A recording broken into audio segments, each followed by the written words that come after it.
Members, on to House File 486.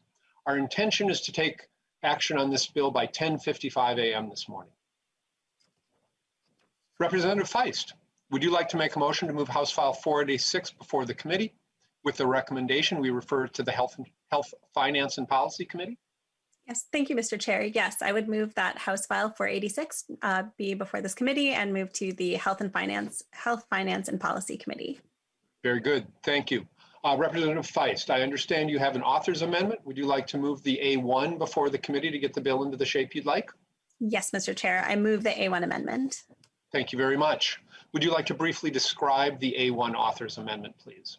Yes, Mr. Chair. The Department of Health and the Department of Education jointly reached out to me and requested that this funding be directed to the Department of Health rather than the Department of Education because they have the expertise and administer it, and it's just easier for them rather than executing an interagency agreement to administer the program. Very good. Thank you, Representative Feist. Any discussion to the A1 amendment and Representative Feist's motion? Seeing none, all those in favor of the author's motion to get the bill in the form that she prefers, please signify by saying aye. Aye. Aye. Those opposed? Motion prevails. Representative Feist, you may proceed with introducing House File 486 as amended. Thank you, Mr. Chair. In 2016, the Minnesota Department of Health and Minnesota Department of Education, in collaboration with NAMI, Minnesota, piloted the Cognito Suicide Prevention Training in Minnesota. This program offers a series of online professional development modules designed for schools to increase educators and school staff's skills, confidence, and willingness to intervene with students in distress. It includes 3 online interactive courses, each targeted to school staff working with specific age group: elementary, grades K-5, middle years, grades 6 to 8, and high school, grades 9 to 12. There was a very positive response to the training. Teachers and principals felt that it was thorough, easy to use, and increase their confidence in supporting students. In 2019, the legislature authorized funding to make this suicide prevention training available across the state. The program was launched in May of 2020. Feedback to date has been very good, with teachers and staff ranking it high, with 95% saying that it presented scenarios that are relevant to their experience. There have been 75 schools, districts, charter schools, private schools, and tribal schools participating, and so far 4,885 teachers and staff have activated their account, and 4,054 have completed the training. It satisfies the 1-hour requirement for suicide prevention training for educators as determined by the district, so there is also an incentive for schools to offer this to their teachers. At a time when we know our students are struggling with their mental health, it is important now more than ever to provide the best training possible on suicide prevention. Therefore, I urge the committee's support. And I'm excited to have mental health experts as well as a teacher who has undergone this training here to testify today. Very good. Thank you, Representative Feist. I have a list of 3 individuals who have signed up to testify. First on the list is Sue Abderholden, Executive Director of the National Alliance for Mental Illness, Minnesota. Ms. Abderholden, welcome back to the committee. Good to see you. Please introduce yourself for the record and proceed with your testimony. Thank you, Mr. Chairman, members. Sue Abderholden, Executive Director of NAMI, Minnesota. Just briefly, because of time, I just want to say that this truly is the best suicide prevention training that we can provide to our teachers. NAMI actually offers QPR, Question, Persuade, and Refer, which is a 1-hour suicide prevention training. It is evidence-based, and we've been delivering it to thousands of teachers every year. We think this is better. It has scenarios, it has those little avatars, so you kind of look like real people that you're talking with, and it really helps teachers know what to say and have a reaction to it. So I'm going to let the others testify, and I'm here for questions. But again, we are very concerned about the mental health of our students going into the future as they return to school and after they've experienced, frankly, great trauma because of the pandemic, George Floyd's death, and other incidents. And so we want to make sure that teachers have the best training possible to make sure that we, frankly, keep our students safe. Thank you. Thank you, Ms. Abderholden. Next on my list is Stephanie Downey, Suicide Prevention Coordinator with the Minnesota Department of Health. Ms. Downey, welcome to the committee. Please state your name for the record and proceed with your testimony. Stephanie Downey, Suicide Prevention Coordinator with the Minnesota Department of Health. And today I have some data that I wanted to share with you. So I'm going to share my screen. We'll hope that this goes off without a hitch. Good luck. So is everybody seeing that? Okay. Yes. As I mentioned, good morning, Mr. Chair and everyone. I'm Stephanie Downey. I am a Suicide Prevention Coordinator with the Minnesota Department of Health. And the following slides are a brief summary of the online school mental health awareness training. So this map shows the counties where there have been activations so far of the Cognito at-risk for educators training sessions across the state. As you can see from the map, there are also areas in the state where school staff have not yet taken advantage of the training opportunity. The training sessions are available statewide to all public, charter, tribal, and private schools, as Representative Feist mentioned. You can also see the activations to date now have went up. We have 5,665. So we every day we increase that number. This map or graph shows the usage of each different Cognito at-risk training simulation, the elementary, the middle, and the high school. All three training sessions are virtually accessible to the participant. As you can see from the graph, there have been more school staff participation with the elementary and the high school training sessions. So there appears to be a gap with the middle school staff taking the training session, which is an area that provides us opportunity and growth. The training sessions are available for all school staff, including but not limited to teachers, administrative staff, paraprofessionals, food service staff, maintenance staff, transportation staff. So providing training like this to all staff increases the number of adults within school settings that are gaining skills to support student wellness and school safety. Participants are asked after they complete the training to complete a survey, and 99% have rated the training good to very good to excellent. And as was mentioned, 95% felt that it was very relevant to their school experience. 95% would recommend it to others. And this training of this nature provides a common language, knowledge, tools, and consistency for all staff that are working within a school. So additional funding support could bring opportunities for pre-K, pre-kindergarten educators and student populations, which would provide students the opportunity to learn how to talk to and identify a friend or a classmate who might be struggling. College and university settings, trauma-informed schools, and or post-vention training, which references the support and response after a suicide death or other traumatic death. So I thank you very much for your time and listening to this data summary. Thank you, Ms. Downey. Last on the list of testifiers who've asked to be recognized is Daniel Devine, an art teacher at Pequot Lakes High School. Mr. Devine, welcome to the committee. Please state your name for the record and proceed with your testimony. Hello, Dan Devine. Thank you, Chair. Thank you, representatives. I teach at Pequot Lakes Visual Arts, 5th through 12th grade, so I see a range of development there. I'm a husband of 5 boys, and we also take in kids at risk out of the, what we can with foster care as we do that through the county. So I come in a couple different hats here, and I just want to first off say I feel like this is a no-brainer to put money towards. I've been a part of a number of trainings, and you get a lot of sit and talk at moments about suicide prevention, but this has been the first one that I've ever had where you actually interact with it. And I think that was one of my, for sure, takeaways, is scoring this as one of the top trainings that I've ever been a part of.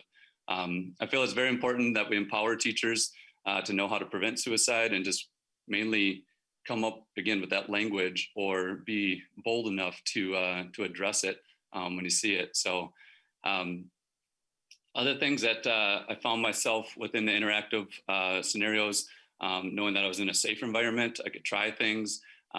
We had our school, specifically K through 12, all take it. Our paras are being presented with it right now. And I like, I guess, the direction that this could go with even students. I think just empowering them as well with, again, voice and what to say. I think we all know it.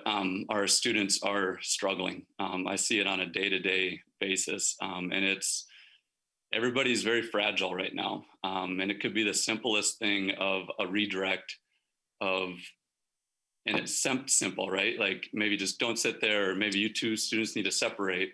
But there's a lot of underlying things that are happening here as we're all trying to navigate this, as whether it's getting back into school, seeing proximity level of kids closer together, and that friction is definitely being played out. And so I think, yeah, it's important for us as teachers to be up on the top of our game right now, more than ever. And again, this training can help with that and what that can be for, again, giving us tools. I think I've always had the tools, but as good reminders of just, being a good listener, taking that time about the relationship with the kid, and really just showing empathy, I think, in a moment where, again, all of us are either stuck behind a mask, trying to navigate this world and what this can look like moving forward. And I know our students are really trying to process that too. So yeah, please continue to provide funding, guys. This is a training that can really reach a lot of different places. And like I said, can move in some really sweet directions. I think just personally, since the training, whether it's with my own kind of child in our home that we've been fostering over a year and a half now, it comes from a lot of trauma, a lot of crazy background, moving around. And with that, he has constant navigating moments where he'll get in some dark places and say, I want to kill myself. I'm done with this. And after this training, I felt like I've been able to be a little more bold and kind of say, well, what does that look like? I'm going to ask the question, like, how would you kill yourself? And I don't think I would have had that language before this training, really, knowing that I think it's a healthy thing to actually talk it through and process with the child, and know that maybe it is just maybe a statement, more than an actual action that would transpire. But knowing that if it is something that's been premeditative, how do we then continue to rally the support and bring others into these child's lives? And there again, even from another student that I've had in class where, having a hard time with just navigating school and in tears, really, but being able to, again, be a good listener, come along, just have some empathy and take that time of day with them. And I hate to say it, but sometimes, you get in that grind of life and you just kind of keep passing the kids off and just say, oh, go on to the next one. You'll figure it out with that next teacher, but can't do that. I think we got to step up to the plate more and more. And again, that training's been able to help me support a lot of where I believe I went into education for that, to help the kids and grow the kids and be there for the kids. So this is my 12th year teaching. Still want to continue to be a positive voice in kids' lives. And I think this training's heading in, like I said, the right direction. So continue to provide funding, and thanks for your time. Courageous work, Mr. Devine. Thank you very much for that. Mr. Devine, excuse me. Public testimony. Members, when this hearing was posted, the public was provided with instruction on how to sign up to testify during the public portion of this bill hearing. We received no requests, from the public to testify. Questions from members? Representative Drazkowski. Thank you, Mr. Chair, and thanks to the author of the bill and the testifiers. Mr. Chair, members, we are in a situation now where the biggest contributor of suicide among kids is the governor's imposed shutdown on the state of Minnesota and our schools. For the majority of the members on this committee having voted 13 times not to lift the governor's emergency powers and take this impediment, this causation of suicide among our kids off of their shoulders and then bring a bill to spend money to somehow help suicide prevention when the known causation is still there, and the resistance to voting to lift that causation. Members, some of you want to have your foot on the brake and the gas pedal at the same time. All that's going to do is smoke the tires, and there's not going to be any progress forward. It's time to lift this causation of suicide off of Minnesota's kids before we enact something like this. I'm voting no on the bill. Thank you, Mr. Chair. Thank you, Representative Drazkowski. Representative Youakim. Thank you, Mr. Chair. I just think I want to first thank Representative Feist for bringing forward this bill. What I want to make very clear, and I'm not an expert, so I'll ask a question of the expert too, is we had a mental health crisis with our children before COVID. We had it during COVID, and we'll have it after COVID. And maybe Ms. Abner-Holden can shed some light on some of the statistics that we saw in mental health among our children, mental health crises among our children before COVID. I know a little bit about this as we had a very large hearing on adverse childhood experiences in our Ed Policy Group, and our Education Policy Committee the last 2 years read a book around adverse childhood experiences as well. But I like to listen to the experts. So Ms. Abner-Holden, I hate to put you on the spot, but I know you're great with stats. So could you maybe illuminate us all a little bit? Ms. Abner-Holden, this is not the first time that you've been before this committee with concerns about student mental health. In fact, I was speaking to a leader in the private school sector just this morning who was discussing with me the challenges that they've been seeing over many years in student mental health. Can you help us? Yes, Mr. Chairman, members. So suicide among youth has been an increasing problem. I mean, I've been at NAMI almost 20 years. It's been an issue since the beginning, usually kind of depending, the second or third cause of death among young people up to about age 21. We came to the legislature several years ago requiring teachers to have a 1 hour continuing education on suicide prevention for this very reason. And so, and this bill passed obviously in 2019 before we had the pandemic. So this is continuing this effort to make sure that we are keeping our students safe, that teachers know what those warning signs are, and that they know how to address it if a student comes forward to them. Thank you, Ms. Abder-Holden. Representative Youakim, anything in a follow-up? No, I just want to say thank you. And I wish we could do more for the training than just 1 hour. I know my husband and my son and the 4 other teachers in our family have participated in this training, and they would like to see a lot more tools in the toolbox and working with kids. So I think this is a great start, but we have a longer conversation to have. Thank you. Thank you. Representative Kresha. Thank you, Mr. Chair. A question for Mr. Strom. Would local district staff development dollars be, they could use this to pay for this funding, or pay for this training, is that correct? Mr. Strom. Mr. Chair, Representative Kresha, perhaps best to talk with the Department of Health about this, but the way, as I understand it, a single contract is let by the Department of Health. That contract went to a company called Cognito for the last 2 years of training, and that's the training statistics that you're seeing today from their modular packet. I don't know whether Cognito would sell services individually to a district, but essentially what the state did was enter into a contract for that $265,000 amount with one provider, which provides this service then to all districts. I don't know if the option for individual, if the state didn't have such a program, I don't know if a individual district could buy hours of time from a company like Cognito or not for the training. Certainly staff development dollars could be used for other kinds of training, but this particular arrangement is a contract with one company to provide a service statewide. Ms. Downey, since your agency was named, do you wish to weigh in? Mr. Chair and representatives, Cognito does do individual contracts with a school or a district to purchase their health simulations. Thank you. Representative Kresha. Thank you, Mr. Chair. And Ms. Downey, just a couple, and Representative Feist, I think this is a fine bill. I'm just looking, I want to make sure we've covered all the options. Ms. Downey, how many schools have actually used it? Have all the schools used the training? Ms. Downey? Yes, Mr. Chair and representatives, not all the schools or districts in the state have used the simulations as of yet.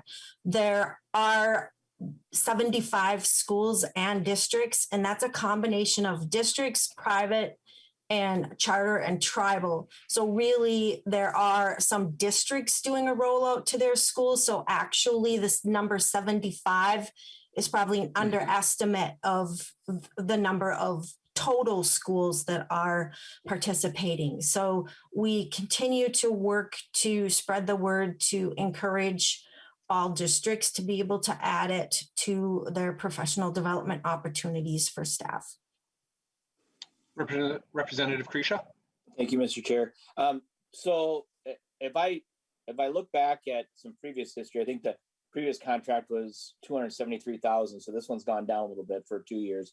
That works out roughly to about $44 to $45 per school district. So 2 questions. How do we make sure all the schools are using it? And if they're not all using it, what are they using in lieu of this? Are they paying for other training, or is there other options out there? Ms. Abderholden, can you provide some insight there? I'm thinking about teacher licensure requirements fitting into this conversation. Yes, Mr. Chairman. So a couple things. One is that the more schools you cover, the cheaper it is through Cognito. So when we did the kind of testing of it, schools could opt in, but they'd have to pay a whole lot more. So this made it very inexpensive for all the districts to participate. It is a requirement for teachers as part of their continuing education requirements to at least have 1 hour, and this often can go more than 1 hour, but this meets that criteria. The other thing that I want to mention is that this was being rolled out as the pandemic began. And so we had some districts that were just so focused on how do we move, to, because it didn't roll out till last year, they just, I think, didn't have the bandwidth to actually participate. And so, we're certainly hoping that this year, and with continued funding, that'll be easier for districts to participate. But again, anyone who has said that it really is an excellent training and really has helped them. I hope that answers the question. Thank you. Representative Krisha, any closing comment or question?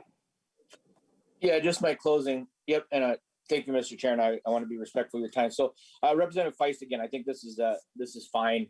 I'll vote yes for it. I see the cost benefit of buying a license at the state level for all the schools. What I would hope that the next time this comes back to us, that all the schools are using this, and I hope that we don't use the excuse that because of the pandemic or because of COVID, people are too busy. The executive order does give teachers an extra half an hour of prep time.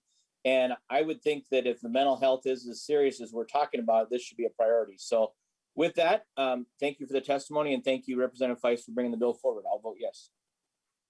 Thank you, Representative Krisha, and thank you for that. I would certainly hope that student mental health does not become a partisan issue in this committee or elsewhere. I'll stop there. Representative Feist, any closing comments? Thank you, Mr. Chair. I would just like to emphasize that this is a really successful and novel suicide prevention training program, and that it is extremely timely and very, very important to our student body. And I'm excited that we're going to be having a conversation about evidence-based spending. And this is a program that we know works and is really important. And so I'm glad that I would encourage everyone to approve this extension of funding. Thank you. Thank you, Representative Feist. And with that, Representative Feist renews her motion to refer House File 486 as amended to the Health, Finance, and Policy Committee. Ms. Sunderland, will you please take the roll? Chair Downey. Chair votes aye. Vice Chair Sandsted. Vice Chair Sandsted. Representative Krisha. Krisha votes aye. Representative Bennett. Aye. Representative Daniels, Daniels votes aye. Representative Damath, Damath votes aye. Representative Drazkowski, No. Representative Erickson, Erickson votes aye. Representative Feist, Aye. Representative Jordan, Aye. Representative Markwart, Markwart votes aye. Representative Mueller, Mueller votes yes. Representative Richardson, Aye. Representative Thompson, Thompson, aye. Representative Wolgamott, Wolgamott, aye. Representative Zhang, Aye. Representative Joachim, Aye. and Vice Chair Sandsted. Sandsted votes aye. Perfect. That is 16 ayes and 1 no. Thank you, Ms. Sunderland. With that, the motion prevails. The bill is on its way to a committee with a long and complicated name, Health, Finance, and Policy Committee.